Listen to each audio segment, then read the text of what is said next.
عمر رضی اللہ تعالیٰ عنہ کو نیزہ مارا گیا، بے ہوش ہو گئے، اتنا گہرا زخم تھا کہ ان کے زخم کو دودھ پلایا گیا تو وہ دودھ زخم سے باہر آ گیا، اتنا گہرا زخم تھا معدے تک، جو دودھ گیا معدے میں وہ باہر آ گیا زخم سے، اتنا گہرا زخم تھا۔ لوگ ان کی حیات سے مایوس ہو گئے تھے کہ بچیں گے نہیں، ہوش میں لانے کی کوشش کی گئی، مومنین آخری وقت ہے، کوئی وصیت کرے، کوئی حکم دے، بہت کوشش ہوش میں لانے کی، ہوش نہیں آئے۔ کسی نے کہا ان کی کان میں نماز کہہ دو، نماز کا وقت ہو رہا ہے، انہیں ہوش آ جائے۔ جیسے کہا کہ عمر سے نماز، اور حضرت عمر کو ہوش آ گیا۔ آپ اندازہ کر لو، اگر ایک نیزہ لگا ہوا آدمی بے ہوش ہے، اب بتاؤ اس کا نماز کے لیے کہا گیا تو انہیں ہوش آ گیا۔ میں کہتا ہوں ایک تاجر کی بے ہوشی سے زیادہ ہے، اذان کی آواز سن رہا ہے، نماز کے لیے نہیں آ رہا ہے۔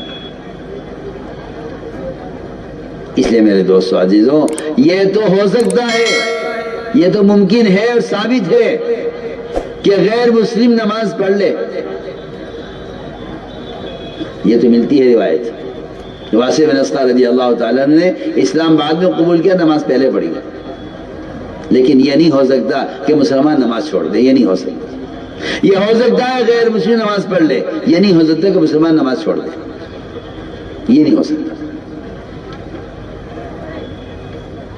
لیکن مسلمان نماز چھوڑ دے، نماز کا چھوڑنا کفر ہے۔ تو کہا کہ نماز سر کی طرح ہے۔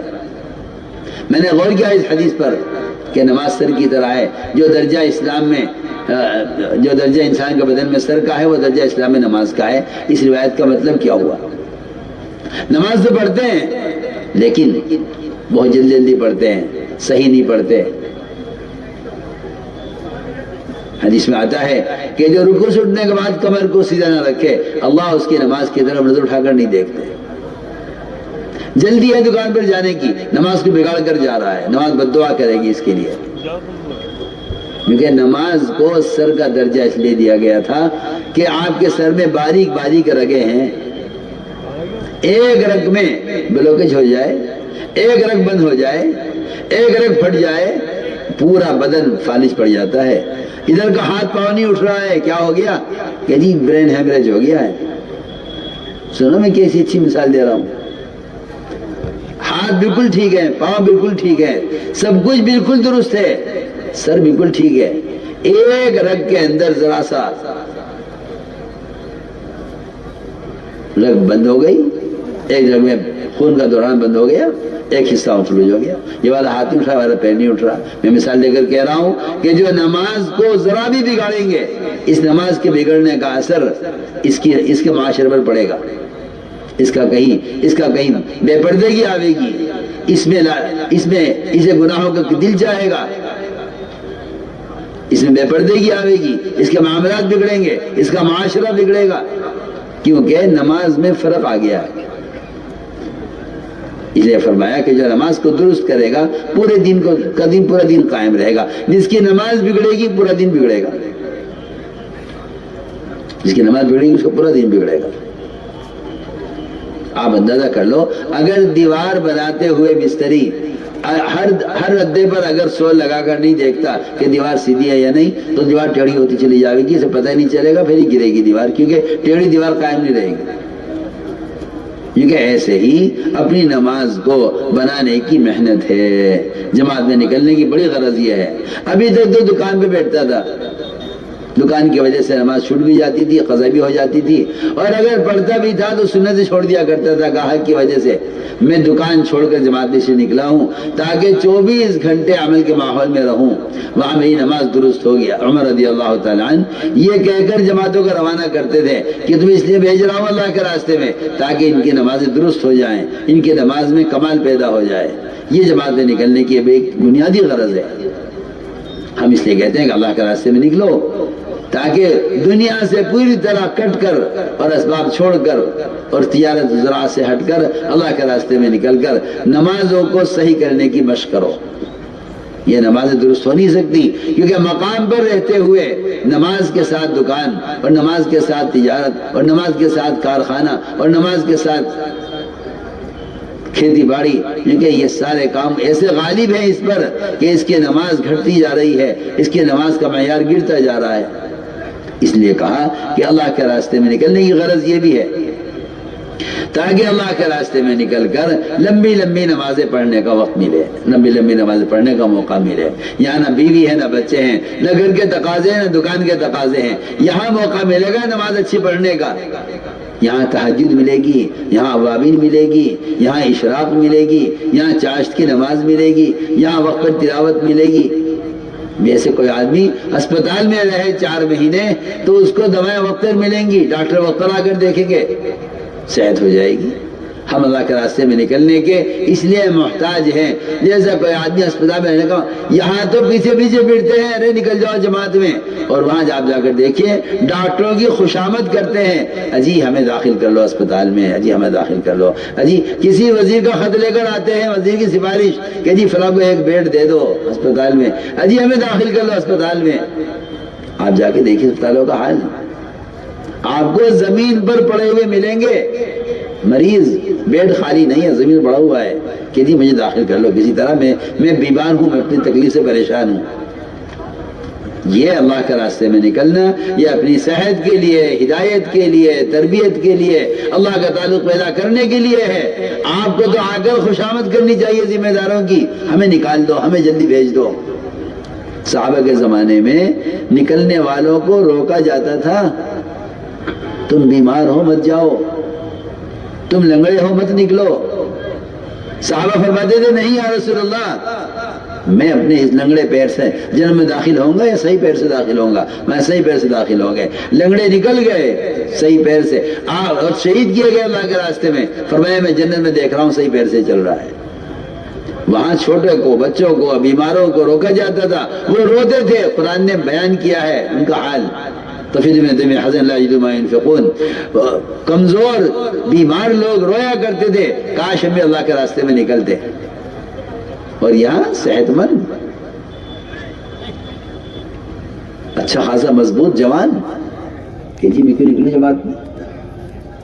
میں تو سوچتا ہوں کہ اس امت کے بننے کی ابتدا کہاں سے ہوئی تھی کہ جماعت میں نکلنے کا شوق ہوتا تھا، اور اس امت کی حالت ابھی ہو گئی ہے کہ مسلمان کہتا ہے نکلنے سے کی کیا ضرورت ہے، پھرنے کی کیا ضرورت ہے۔ مجھے حیرت ہے مسلمانوں پر جو کہتے ہیں پھرنے کی کیا ضرورت ہے دعوت کے لیے، جب بات پہنچانے کے ذرائع موجود ہیں۔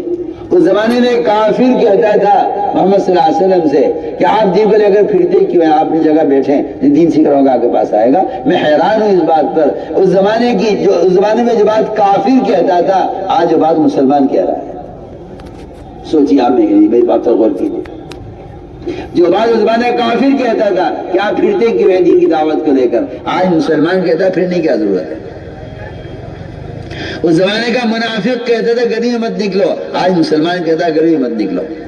اللہ نے جواب دیا جہنم کی آگ زیادہ گرم ہے۔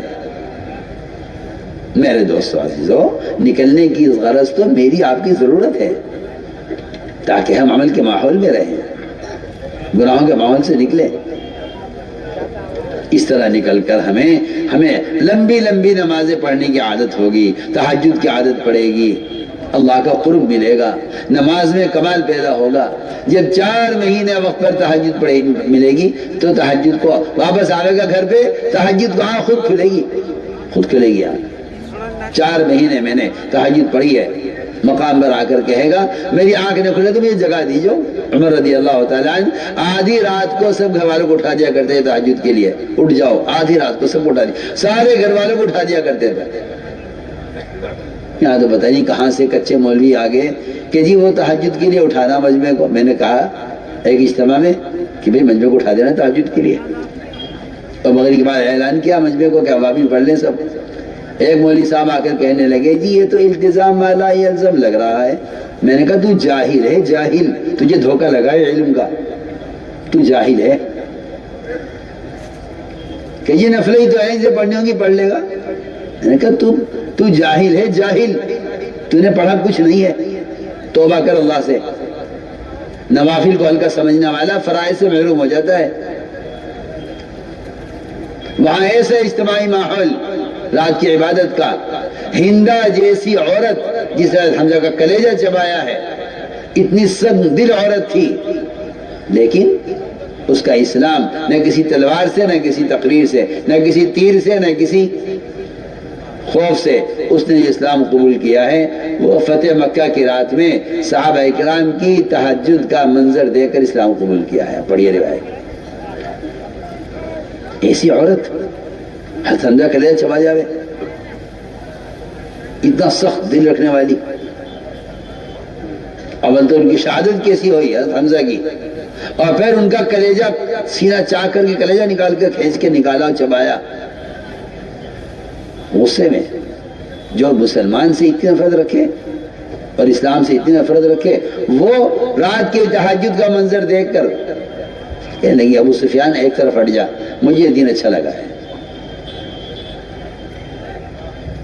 آج آپ یہ کہہ رہے کہ تہجد کی کیا ضرورت ہے، عوامی کی کیا ضرورت ہے؟ اس لیے ہم عرض کر رہے ہیں کہ جماعت میں نکلنے کی غرض، اصل مقصد یہ تھا کہ ہم ان سارے معمولات کے عادی بنیں جو معمولات محمد صلی اللہ علیہ وسلم کے تھے۔ 1 سال تک تہجد کی نماز فرض رہی، 1 سال تک صحابہ کرام پر۔ 1 سال کے بعد جب عادی ہو گئے صحابہ تہجد کے، تب اللہ نے اس کو نفل کیا ہے، ورنہ 1 سال تک صحابہ نے تہجد، فجر کی نماز جس طرح ظہر کی نماز فرض ہے، اس طرح تہجد بطور فرض کے پڑھی ہے۔ پر دیکھیے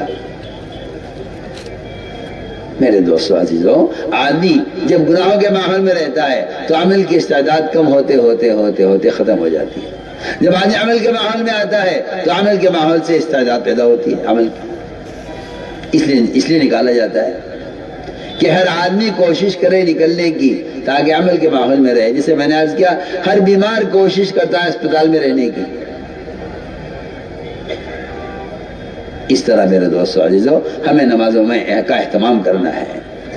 اللہ کے راستے میں نکل کر ایک آدمی تہجد کے لیے اٹھے، سب کو اٹھائے، جس کی آنکھ کھلے اور سب کو جگائے۔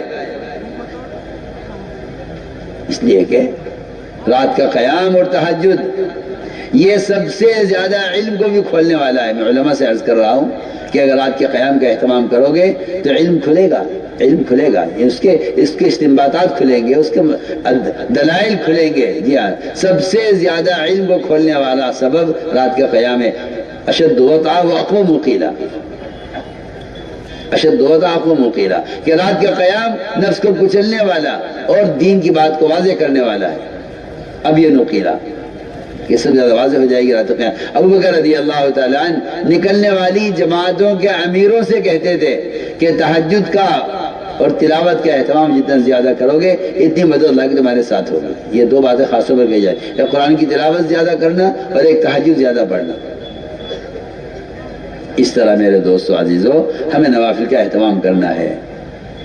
اگلی بات یہ ہے کہ ان اعمال کا شوق کیسے پیدا ہو، شوق کیسے